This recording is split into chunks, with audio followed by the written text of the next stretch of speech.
Assalamualaikum warahmatullahi wabarakatuh. Halo teman-teman semua, perkenalkan nama saya Muhammad Raihan dari Program Studi Pendidikan Khusus Fakultas Ilmu Pendidikan Universitas Negeri Jakarta.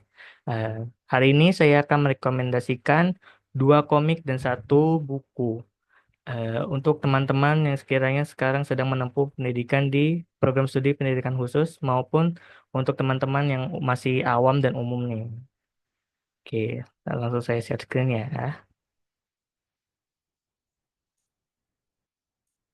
Oke. Pertama yang saya akan rekomendasikan adalah komik dari Anggoro Ihang yang berjudul Pak Guru Inyong dan Pendidikan Khusus. Saya akan mereview sedikit. Eh, jadi komik ini tuh mengangkat kisah yang mungkin nyata dari Pak Anggoro Ihang yang sebenarnya beliau juga seorang guru yang dari guru eh, sekolah pada umumnya, sekolah reguler, dan kemudian pindah menjadi sekolah dan kemudian dikerjakan di sekolah luar biasa. Nah, pada komik ini banyak syarat ilmu yang sangat bermanfaat ya buat kita ya.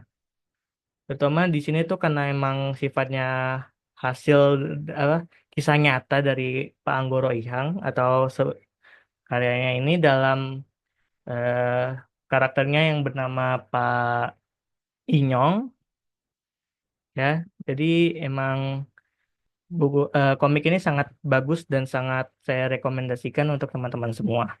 Misal nih, pada episode 127 asesmen ini. Nah, coba kita lihat teman-teman ya. Nah, ini ada anaknya nih. Nah, gimana sih ceritanya? Boleh kita scroll dari atas dulu ya. Nah, kayak jadi seperti ini teman-teman, kayak ceritanya tuh emang dari kisah nyatanya Pak Anggoro Ihang sebagai ilustrator, sebagai komikusnya, sebagai pengarang, yang kemudian diceritakan dengan seorang karakter bernama Pak Inyong ini.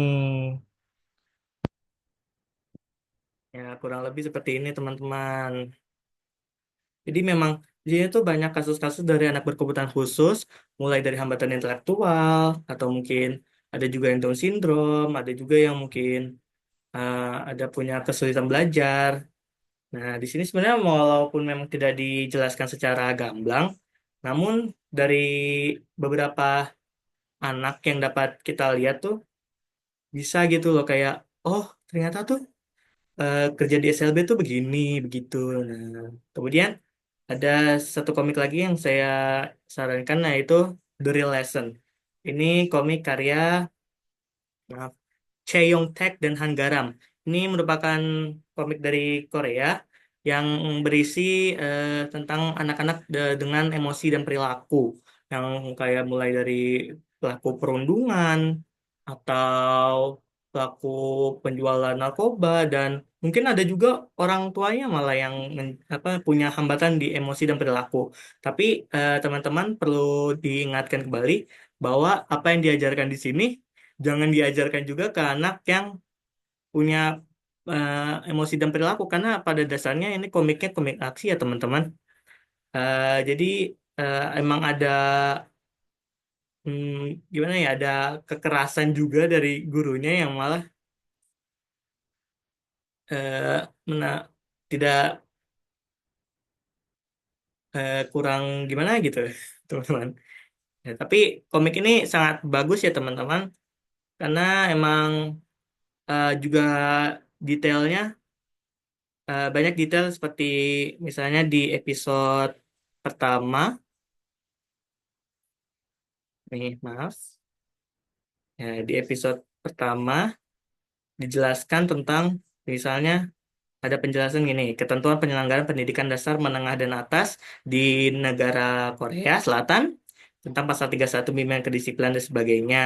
Jadi ini ceritanya tentang guru-guru yang semakin di sini tuh semakin terpojokkan, semakin lemah karena emang ada undang-undang yang gara-gara anak-anaknya punya masalah tuh tidak dipenjarakan gitu, tidak bisa dipenjarakan karena masih di bawah umur. Nah, kasus-kasus di komik The Real Lesson ini seperti itu, teman-teman. Ya, dan ini dua dua tadi. dari Pak Guru Inyong Pendidikan Khusus, komik pendidikan khusus itu, dan komik dari Lesson ini bisa menjadi eh, apa ya, seperti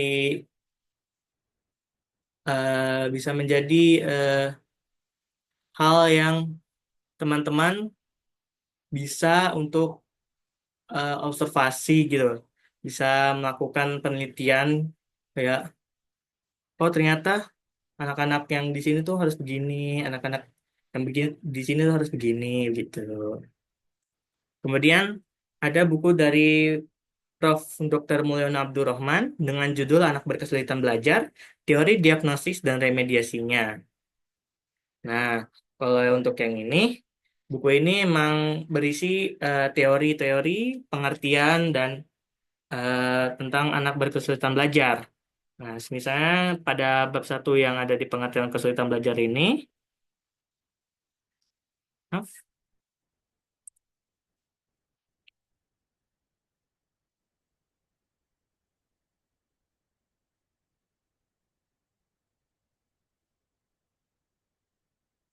nah, misalnya seperti ini. Yang tertuang di buku ini adalah definisi kesulitan belajar itu pertama kali dikemukakan oleh The United States Office of Education pada tahun 1977 yang dikenal dengan public law, di mana pengertian kesulitan belajar itu adalah suatu gangguan dalam satu atau lebih dari proses psikologi dasar yang mencakup pemahaman dan penggunaan bahasa, ujaran, atau tulisan. Nah, kemudian definisi ini eh, memang definisi resmi, cuma pernah ditentang oleh US eh maaf, oleh The National Joint Committee for Learning Disabilities, yang dimana kesulitan belajar tuh menurut mereka adalah eh, menunjuk pada sekelompok kesulitan yang dimanifestasikan dalam bentuk kesulitan yang nyata dalam kemahiran dan penggunaan kemampuan mendengarkan, bercakap-cakap, membaca, menulis, menalar, atau kemampuan dalam bidang studi matematika. Gangguan tersebut intrinsik dan diduga disebabkan oleh adanya disfungsi sistem saraf pusat. Nah, kemudian dari N ya NJCLD tadi ada juga nih pengertiannya dari The Board of the Association for Children and Adults with Learning Disability atau ACILD. Nah, menurut ACILD, kesulitan belajar ini kesulitan belajar, terutama yang khusus, kesulitan belajar khusus adalah suatu kondisi kronis yang diduga bersumber neurologis yang secara selektif mengganggu perkembangan, integrasi dan atau kemampuan verbal dan atau nonverbal.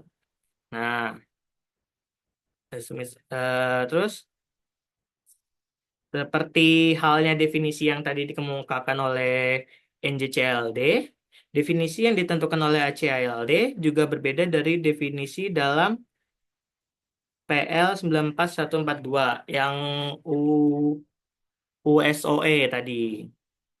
Ya.